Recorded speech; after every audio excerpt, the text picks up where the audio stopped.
दिल्ली की अदालत ने आज national Herald money laundering case में कांग्रेस सांसद राहुल गांधी, कांग्रेस संसदीय दल की अध्यक्ष सोनिया गांधी और 5 अन्य के खिलाफ संज्ञान लेने से इनकार कर दिया है और प्रवर्तन निदेशालय यानी ईडी की शिकायत खारिज कर दी है। राउज एवेन्यू कोर्ट के स्पेशल जज विशाल गोगने ने अपने आदेश में कहा कि ये मामला किसी एफआईआर नहीं बल्कि सीआरपीसी की धारा 200 के तहत एक व्यक्ति की निजी शिकायत पर आधारित है। इसलिए ईडी की ओर से prevention of money laundering act PMLA के तहत दायर शिकायत विचार योग्य नहीं है। नेशनल हेराल्ड मामला बीजेपी नेता सुब्रमण्यम स्वामी की एक शिकायत से जुड़ा है। स्वामी ने सोनिया, राहुल और अन्य कांग्रेस नेताओं पर associated journals limited AGL company की 2000 करोड़ रुपए की संपत्ति हड़पने का आरोप लगाया था। इस मामले में Suman Dubey, Sam Pitroda, Young Indian, Dotex merchandise और सुनील भंडारी भी आरोपी हैं।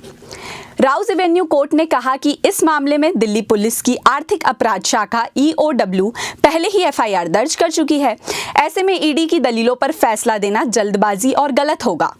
कोर्ट ने यह भी कहा कि चूंकि दिल्ली पुलिस ने एफआईआर दर्ज कर ली है और ईडी ने कहा है कि मामले में जांच जारी है, इसलिए ईडी चाहे तो मामले में आगे की दलीलें पेश कर सकती है। चलिए अब जानते हैं कि क्या है नेशनल हेराल्ड केस।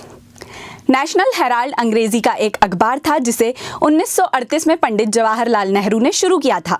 इस अखबार को प्रकाशित करने वाली कंपनी का नाम था एसोसिएट जर्नल्स लिमिटेड एजीएल, जिसकी स्थापना 1937 में हुई थी। इस कंपनी में नेहरू समेत 5000 स्वतंत्रता सेनानी शेयर होल्डर थे।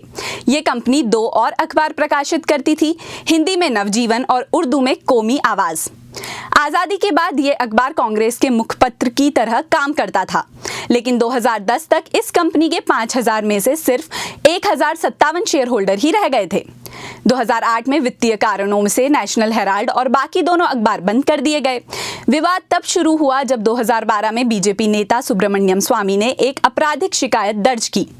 इसमें उन्होंने सोनिया गांधी और राहुल गांधी समेत कांग्रेस के कुछ अन्य नेताओं पर आरोप लगाया कि वो यंग इंडियन लिमिटेड YIL द्वारा एसोसिएटेड जर्नल्स लिमिटेड के अधिग्रहण में विश्वासघात और धोखाधड़ी में शामिल हैं। उन्होंने दिल्ली के पटियाला हाउस कोर्ट में एक याचिका दाखिल करते हुए सोनिया, राहुल और कांग्रेस के ही मोतीलाल वोरा, ऑस्कर फर्नांडिस, सैम पित्रोदा और सुमन दुबे पर घाटे में चल रहे नेशनल हेराल्ड अखबार को धोखाधड़ी और पैसों की हेराफेरी के जरिए हड़पने का आरोप लगाया था। आरोप के मुताबिक कांग्रेस नेताओं ने नेशनल हेराल्ड की संपत्तियों पर कब्जे के लिए यंग इंडियन लिमिटेड ऑर्गेनाइजेशन नाम की संस्था बनाई, जिसकी अधिकतर हिस्सेदारी गांधी परिवार के पास है। यंग इंडियन के जरिए नेशनल हेराल्ड का प्रकाशन करने वाली एजेएल का अवैध अधिग्रहण कर लिया गया। स्वामी का आरोप था कि ये सब दिल्ली के बहादुर शाह जफर मार्ग स्थित हेराल्ड हाउस की 2000 करोड़ की बिल्डिंग पर कब्जा करने के लिए किया गया था। आरोप के मुताबिक 2000 करोड़ की कंपनी को केवल 50 लाख में खरीदा गया। सुब्रमण्यम स्वामी ने सोनिया, राहुल समेत केस से जुड़े कांग्रेस के अन्य नेताओं के खिलाफ आपराधिक मुकदमा चलाने की मांग की थी। आपको बता दें कि इन आरोपियों में से मोतीलाल वोरा और ऑस्कर फर्नांडिस की अब मौत हो चुकी है। वहीं अब कांग्रेस ने कोर्ट के फैसले पर प्रतिक्रिया देते हुए कहा कि सत्य की विजय हुई, मोदी सरकार की दुर्भावना और गैर कानूनी गतिविधियों का पर्दाफाश हो गया है। कांग्रेस सच और नागरिकों के लिए अधिकारों के लिए अपनी लड़ाई जारी रखेगी और किसी भी तरह के दबाव से पीछे नहीं हटेगी।